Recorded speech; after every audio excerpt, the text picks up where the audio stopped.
I'm sorry, but the American dream never fucking existed. Like, what? Your dream is to work until you are 65 and decrepit and not be able to make ends meet the entire time?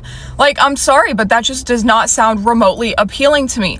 It's not even about the dream anymore. Like, people are literally just trying to afford living in America. And here's the thing.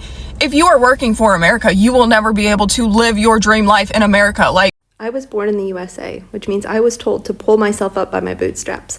But what they didn't tell me was that they were going to nail my bootstraps to the ground before pointing at the ladder and telling me to climb to a glass ceiling. I started working 8-hour shifts after school at 16. By 19, I was pregnant, even though they taught us abstinence only, and a doctor had charged me $500 to tell me that I was infertile. So I had my son, pulled up my bootstraps, and went to college. For the privilege of being thousands of dollars in debt, I worked 16-hour days so I could have my PhD by 24. But then I was hired as a university professor, and I remember thinking, now I can breathe. But then my student loans came due, and the interest on my mortgage was high, and my son needed school uniforms, and I could barely get by each month. Even though I appeared successful, I remember thinking, wait, I thought this was supposed to be freedom. But then I married my husband, and I moved to Germany, and time slowed down, and the wheels stopped turning, and I stopped taking pills to sleep. And the average person around me wasn't struggling with medical debt or poverty. So now I make videos to convey what freedom can actually be. And I have not and will not stop fighting until we can achieve that feeling for everyone. Hello guys, and welcome to the Joy Report. In today's video, we're going to talk about how the American dream is an illusion. For years, we've been told that if you work hard, you'll get ahead. You'll own a home, support a family, and retire comfortably. But let's be real. That dream is slipping away for a lot of people.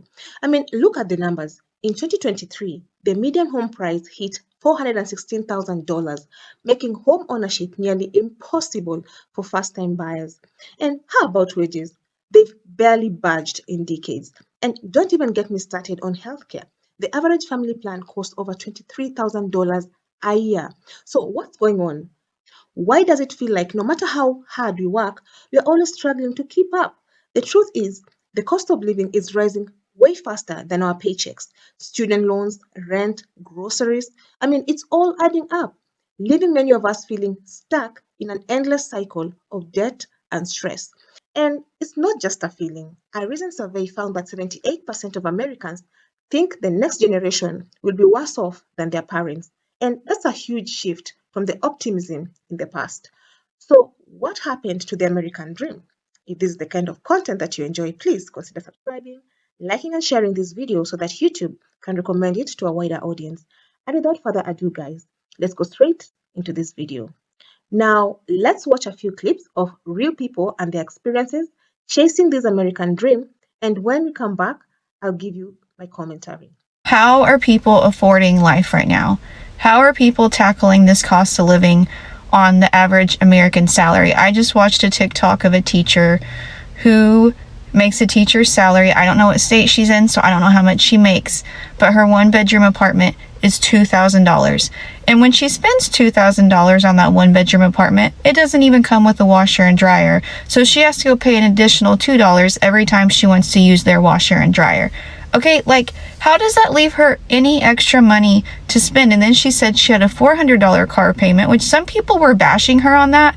But in today's economy with interest rates, that's really not that bad. And I'm sure she needs a dependable car.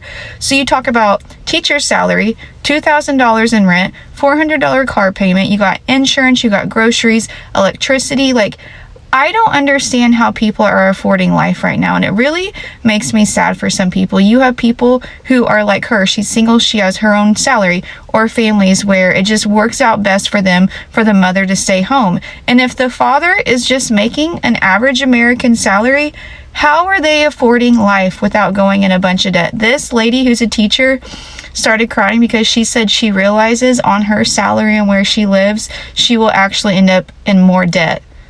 Then, like, she will just continue to accrue more debt and more debt and more debt because her salary is not matching the cost of living.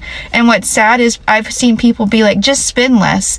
Listen, guys, the cost of living is rising, and our salaries are stagnant, okay? So there's not just spend less. That's not the problem here. The problem is the cost of living is outrageous, and minimum wage in some states is still $7.25. Teachers in some states are still paid a ridiculously low salary, even though their job is super important. I don't know what we can do about this, but I'm just going on a rant because it really, really pisses me off.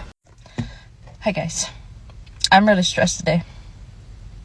I just went to the grocery store, bought 10 items, and it was $80 freaking already.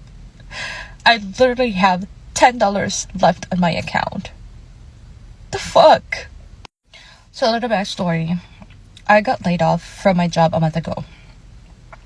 And I've been applying for jobs months before I got laid off. Sent out hundreds of resumes already. Applied to hundreds of jobs on the internet, remote and on-site. Tailored my resume to every position that I applied using ChatGPT. Went to only a few interviews. And still nothing. Like, what the fuck is going on with America right now? Like, it's so freaking hard to live here. Like, I'm gonna stay positive. I'm gonna keep applying for jobs. I'm gonna keep showing up. But man, my bills are not going to wait. My husband is 26 years old and he has a heart condition. And tomorrow he has an appointment that he is refusing to go to. And I'm doing my best to convince him. But the reason why is because we're still paying out of pocket, making payments on his last appointment that was almost a year ago. And we can't afford another $2,400 bill. On top of that, our vehicles are all falling apart. My Chevy has a blown motor. Our little Ranger, which doesn't fit our family, is literally being held together with a shoelace and some zip ties. And our Jeep is also barely being held together. In fact, the passenger or the driver door doesn't close all the way, and we can't afford to fix that. We had to go in again today and use calculators to get groceries. And it's just, that's living in America right now. And it's so frustrating because it's election year, so you're seeing all of the tricks being pulled out of the sleeves to move focus off of where it should be. You're seeing things at rallies that have never been a part of rallies and should never be a part of rallies. These are political rallies. Nobody should be shaking their ass on the screen. And the freaking monkeypox, and it's just, it's all a distraction. And it's like, if you want to know who you should vote for, look at your finances. Ronald Reagan said it. The truth, if you want to look at who you should vote for, whose house are you in right now? And how are you living? I don't know if we can keep living like this. It's getting to be too much. He shouldn't be missing incredibly important doctor's appointments that could literally save his life so that we can afford to live. It wasn't perfect when I was growing up, but I miss what we had. What happened to the American dream? This is like real life American freaking horror story. I was like, oh, 37 years until I retire. I could do this. I don't have a savings account. There's hardly anything in my 401k. I'm not retiring. As you've heard in the clips, Americans are experiencing enormous challenges just to keep up with life. So let's talk about some of these challenges. The job market isn't what it used to be.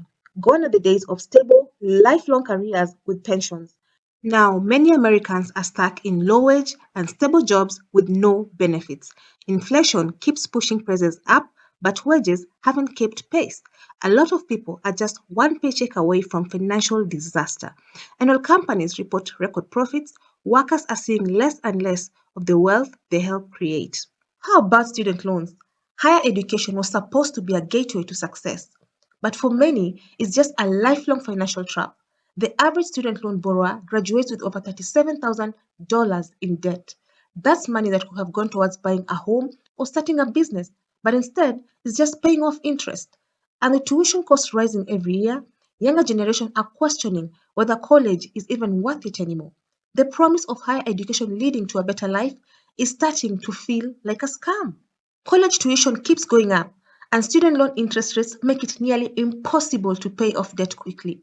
I mean, for many, the choice is either skip college and struggle to find a decent job, or take on massive debt for a degree that may not even guarantee you financial success.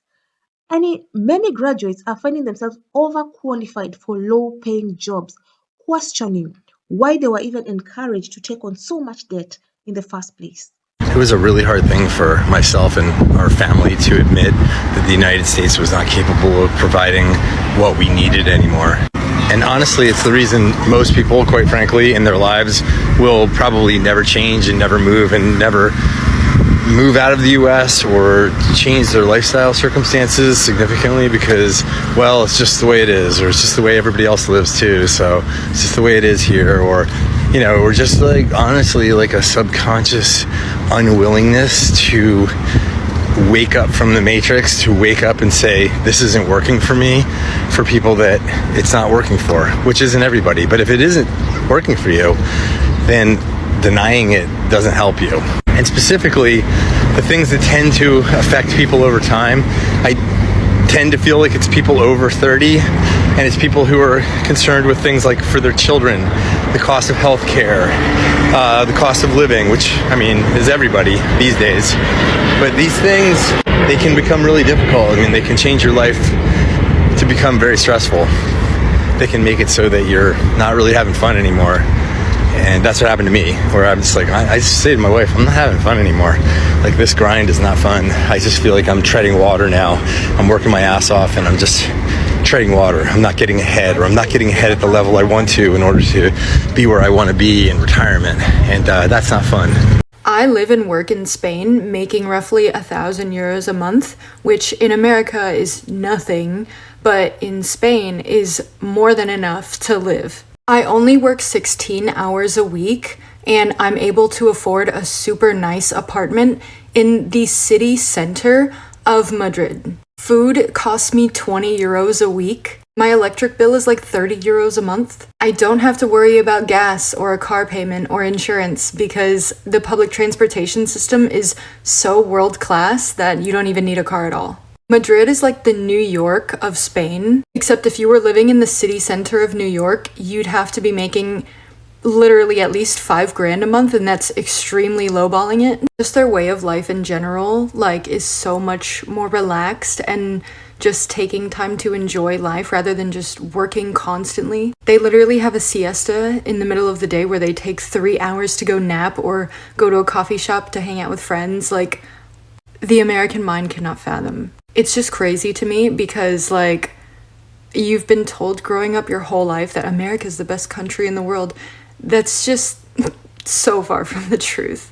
And it's, like, very obvious how much worse it is now that I've gotten out. Now, don't get me started on the cost of healthcare. Healthcare in America is outrageously expensive. The average family health insurance plan now costs more than $23,000 a year. And even if you have insurance, medical bills can still bankrupt you. This isn't the case in most developed countries. So why is it happening in America? The US spends more on healthcare than any other nation, yet millions of people go without necessary medical care because they simply can't afford it. From outrageous hospital bills to overpriced prescriptions, the system is designed to profit off people's suffering rather than ensuring their well being. Everything is getting more expensive: rent, groceries, gas, utilities. In cities like New York, San Francisco, and LA, you need six figures just to live comfortably.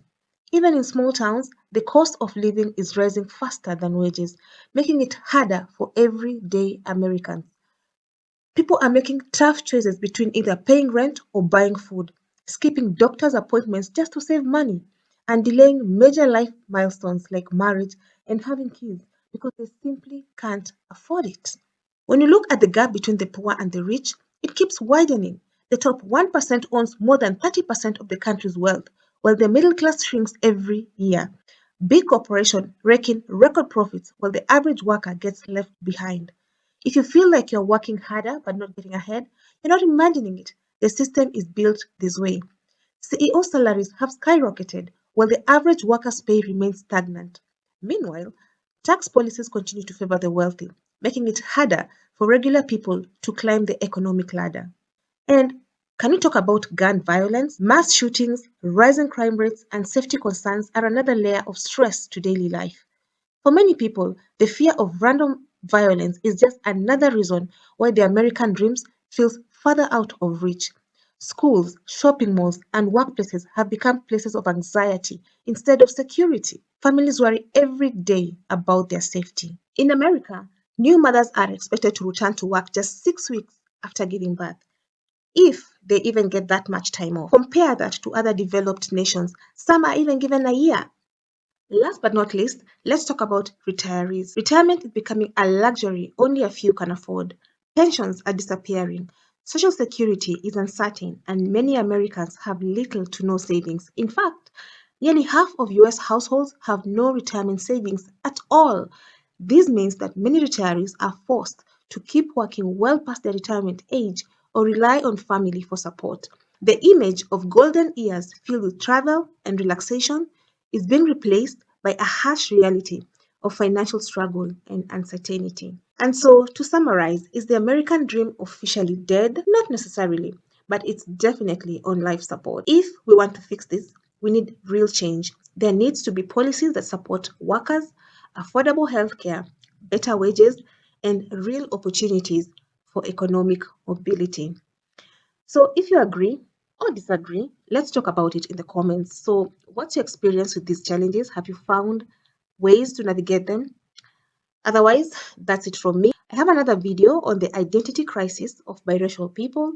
So, if that is the kind of content that you enjoy, please click up here and watch. For now, thank you so much for watching, and please consider subscribing because it helps me grow my channel. Until the next time, the Joy Report out.